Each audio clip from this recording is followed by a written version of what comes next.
Well, hey everyone! It's been quite a while since I've done a cooking video, but I still get a lot of requests for them, so we will be bringing them back into the picture. Today, I'm going to share our favorite recipe for chicken parmesan or chicken parmigiana. You can call it what you want. We call it delicious, and I'm going to show you how to make it. So let's get making it.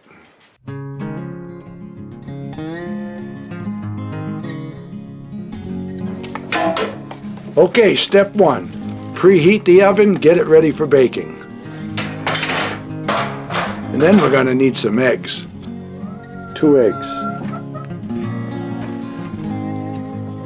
3 hens. Something's not adding up. Someone had a day off. It's you, Bard Rock. Because these are red hen eggs right here. No, I need chicken for this recipe too. Not just egg. So we're just using chicken breast, and I'm going to slice it up into much smaller portions than this, about maybe a 1/2 inch thick or so. And then we're going to pound it out with the tenderizing mallet. I'm just going to remove this fat here. This fat and gristle, I'll cut that away. And Mama will use that in a soup or in broth. And I've got some smaller ones.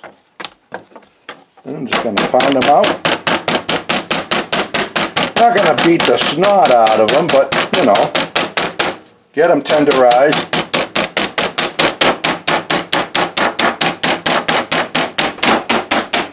There is quite a difference in the texture from the ones that are tenderized as opposed to the ones that aren't pounded out.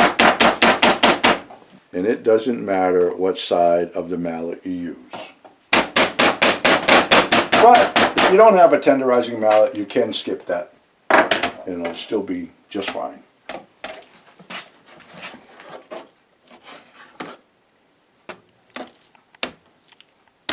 Quite often when I'm doing a cooking video, I show you approximates.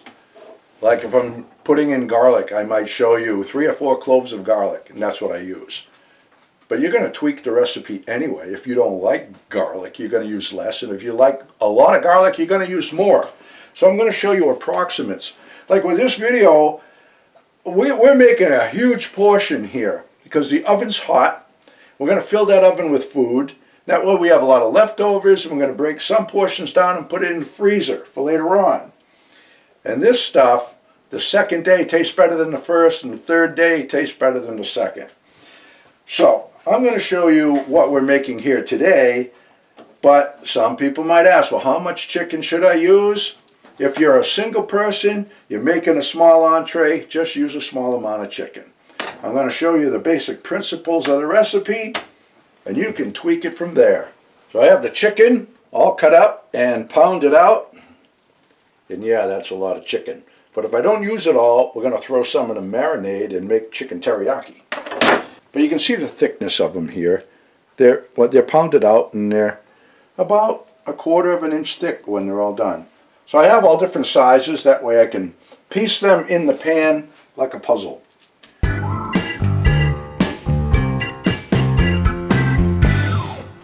A lot of people think that if you took chicken cutlets and you breaded them and fried them and then baked them with tomato sauce and mozzarella cheese, that you would have chicken parmesan. And it would be the same thing with eggplant, be eggplant parmesan. Even though there's no parmesan in the recipe.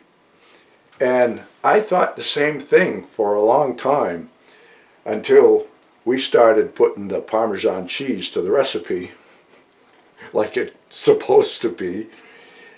And let me tell you folks, the Parmesan is where it's at. And the more, the better. A while ago, when we were at the dump, I saw there's a spot where people can put books, and there was the North End Italian cookbook. And I go, oh, look at that. So I grab it, and I look up the recipe for chicken parmesan, and it showed 1 or 2 tablespoons of Parmesan cheese. And I was like, what? Because we use a lot more than that. And I was thinking, like my friend Tony would say, forget about it. We use approximately 70 to 75% Parmesan cheese to 25 to 30% breadcrumbs or panko or a combination of the two. So I'll show you how we get these breaded up and then we'll move on to the next step. So this is our breading mixture here. Again, it's roughly 70% Parmesan cheese, and we have seasoned breadcrumbs, but sometimes we use unseasoned, and there's some panko in there. So really use what you have on hand, seasoned or not, makes no difference. It's really up to you. Then I'm just going to whisk up a bunch of egg. Then I'm going to dip the cutlets in the egg, roll them around into this mixture here, and put them aside until I'm ready to fry them. A lot of people will be tempted to put milk in with the egg. Let me talk you out of it. I used to do it that way and I never got the results that I wanted when frying food. Go strictly egg. It's much stickier. Your breading will stay where it belongs. We're not making pancakes here, so let's keep the milk right out of it. And I just pushed the mixture right into it. See how nicely coated that is? That's one big plus of pounding it out. It makes all those little indentations, and the breading gets right in there. Really good.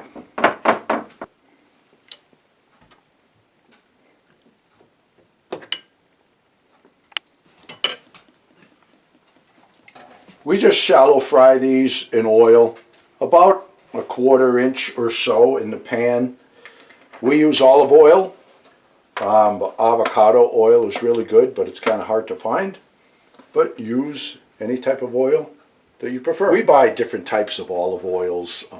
Some have a stronger flavor than others. We would use the stronger varieties in like salad dressings and things like that.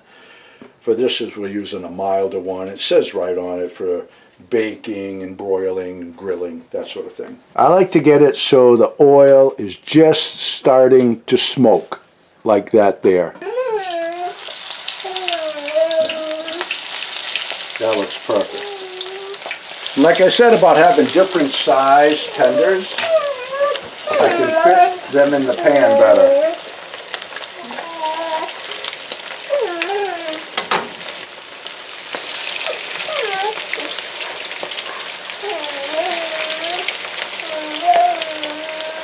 I like to have that oil smoking just a little bit like I showed you. If the oil's not hot enough and you're putting in breaded food, the breading just tends to absorb too much oil rather than start to get a coating like these are. These are turning nice and golden brown right away, and that's what we want.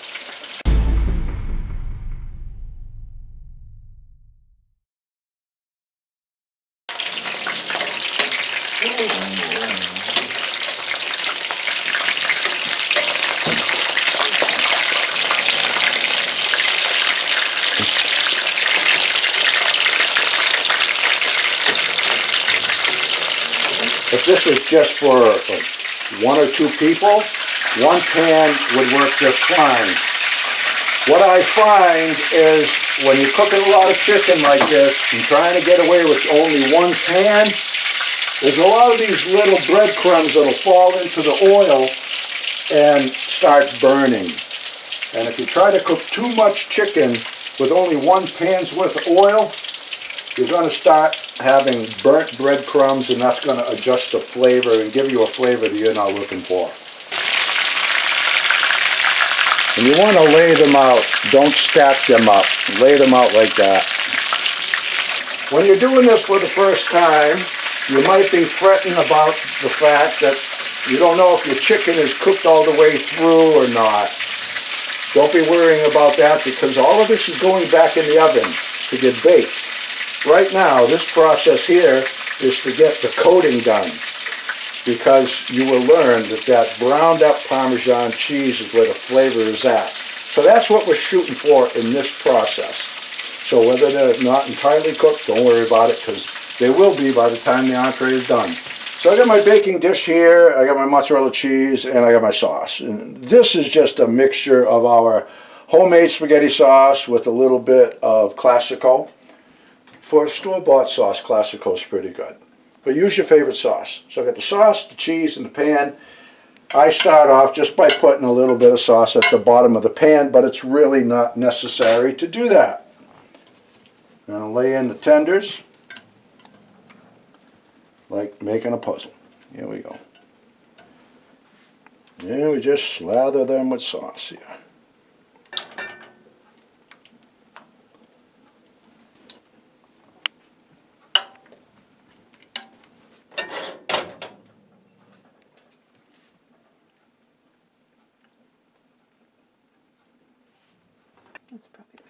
So we have the first pan ready for the oven. So I'm going to go ahead and throw this in the oven and get the second pan ready. The oven's up to perfect temp there.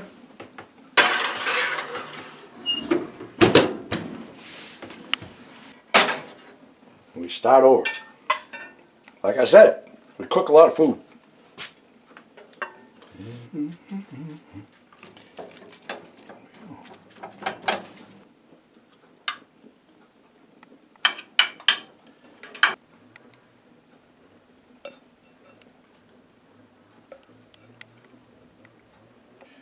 Number 2.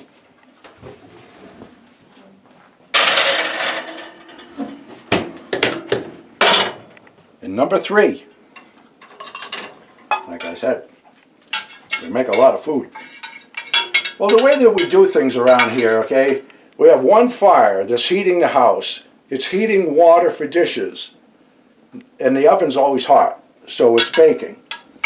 So it's not costing us extra fuel to make 3 of these trays as opposed to making 1. So we're going to make it all up, and then we're going to take some of it and just put it in the freezer.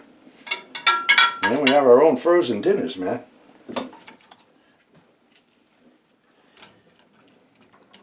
And when you make this, and you see how good it is, you'll be making more than 1 dish too, you know. And number 3. I already have some bones in there from a couple chicken carcasses we had on reserve. So we'll toss this bit of scrap in there and have a nice start of a soup.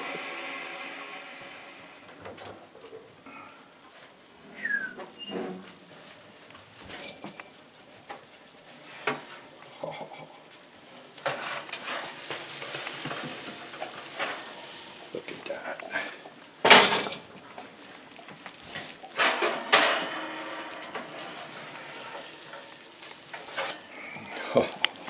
They look good.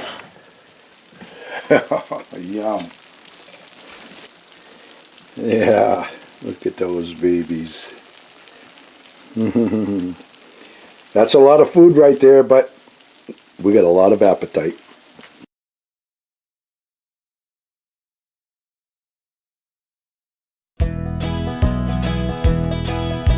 Frankie and the boss out walking in the woods, living life happy and free.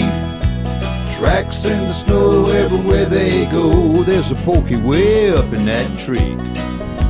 A beaver built a pond where they have some fun, taking life a day at a time. Best friends until the end, Frankie and the boss, Frankie and the boss, Frankie and the boss.